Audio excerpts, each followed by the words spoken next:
আমি সজীব ওয়াজেদ জয় বলছি। আপনারা জানেন এই গত কয়েক সপ্তাহ ধরে আমাদের বাংলাদেশের যে গন্ডগোল সংকট চলছে, এই যে ছাত্রদের কোটা বিরোধী আন্দোলন, কোটার বিরুদ্ধে আমরাও ছিলাম। শুরু থেকেই আমাদের সরকার কোটা সরিয়ে দিয়েছে, আমাদের সরকার তাদের সম্পূর্ণ দাবি মেনে নিয়েছে। এটা আদালতের একটা রায় ছিল, এটা আমাদের সরকারের করা ছিল না। তাও আমরা অ্যাপিল করে দ্রুত এই কোটা তুলে দেই। তাতেও আন্দোলনকারীরা সন্তুষ্ট না। আমরা তাদেরকে আলোচনায় ডেকেছি, আমরা একটা জুডিশিয়াল কমিশন করেছি যে সংঘর্ষে যে হত্যাকাণ্ড হয়েছে সেটার বিচারের জন্য। অনেক পুলিশ অফিসার যারা অতিরিক্ত ফোর্স ইউজ করেছে তাদেরকে আমরা সাসপেন্ড করেছি।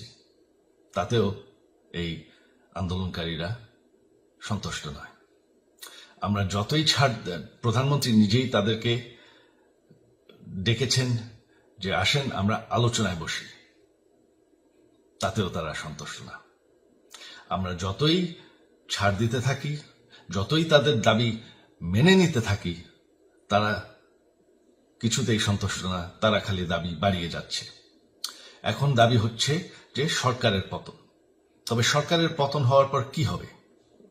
কি হবে এটা কেউ ভেবেছে? আমরা বাংলাদেশে গণতন্ত্র রক্ষা করে রাখতে চাই। সরকার পতন করে নতুন সরকার আসার সাংবিধানিক অনুযায়ী শুধুমাত্র একটি উপায় আছে, সেটা হচ্ছে নির্বাচন। আমাদের সুপ্রিম কোর্ট রায় দিয়েছে যে কোনো অনির্বাচিত সরকার 1 মিনিটের জন্য ক্ষমতা নিতে পারবে না। তো তাদের এই নির্বাচনের দাবিও যদি আমরা মেনে নেই, তো তারা তো এই পর্যন্ত কোনো দাবি, আমরা যত দাবিতেই রাজি হয়েছি তারা তাদের দাবি বেরিয়ে যাচ্ছে।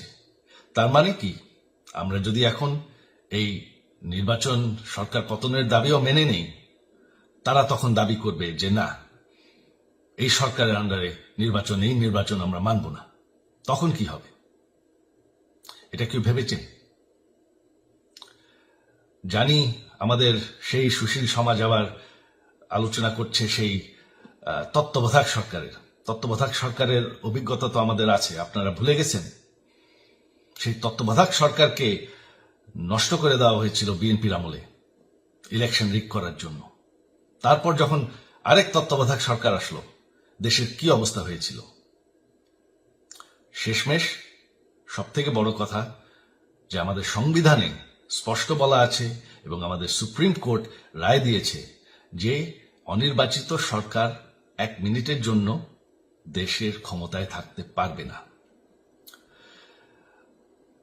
আমরা আওয়ামী লীগ, আমরা আন্দোলন করেছি, আন্দোলন করে এই দেশকে স্বাধীন করেছি, আন্দোলন করে গণতন্ত্র ফিরে এনেছি, আন্দোলন করে আমরা দেশের উন্নয়ন করেছি। আপনারা যে বঙ্গবন্ধুর মেয়ে শেখ হাসিনার বিরুদ্ধে বলছেন, আজকে শেখ হাসিনা না থাকলে বাংলাদেশ এতদূর আসতে পারত? অসম্ভব। কেউ কল্পনা করতে পারে নাই যে বাংলাদেশ এরকম উন্নতি করবে, এরকম উন্নয়ন হবে। ঠিক আছে, শেখ হাসিনার পর আপনাদের কি হবে সেটা আমারও চিন্তার বিষয় না, আমার পরিবারের আর চিন্তার বিষয় না, আপনারা বুঝবেন। তবে এইভাবে সংঘর্ষ করে, হত্যাকাণ্ড করে ক্ষমতা দখল করা যাবে না। এটা আর আন্দোলন না।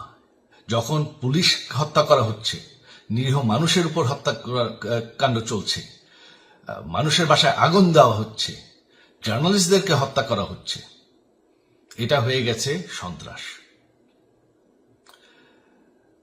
আর সন্ত্রাস মোকাবেলা শুধুমাত্র একটি ভাবে করা যায়।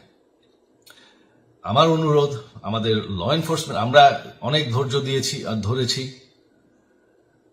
তবে এখন আর এটা সহ্য করা যাবে না। ল এনফোর্সমেন্ট এজেন্সি, বিজিবি এবং কি আমাদের মিলিটারির প্রতি আমার আহ্বান যে আপনাদের দায়িত্ব হচ্ছে আমাদের দেশের মানুষকে নিরাপদ রাখা। এবং আমাদের দেশকে নিরাপদ রাখা, আমাদের দেশের সংবিধানকে নিরাপদ রাখা, সংবিধানকে রক্ষা করা।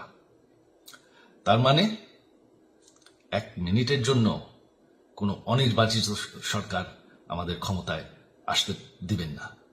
এটা হচ্ছে আপনাদের দায়িত্ব, কারণ সেইটা হলে আমরা আবার পাকিস্তানের মতন হয়ে যাব। আমাদের এই যে 15 বছরের উন্নয়ন সব শেষ হয়ে যাবে। বাংলাদেশ এর থেকে আর কোনোদিন ফিরে আসবে না। আমিও সেটা চাই না, আপনারাও সেটা চান না। আমি সজীব ওয়াজের জয় যতদিন আমার পক্ষে সম্ভব আমি সেটা হতে দেব না। জয় বাংলা, জয় বঙ্গবন্ধু।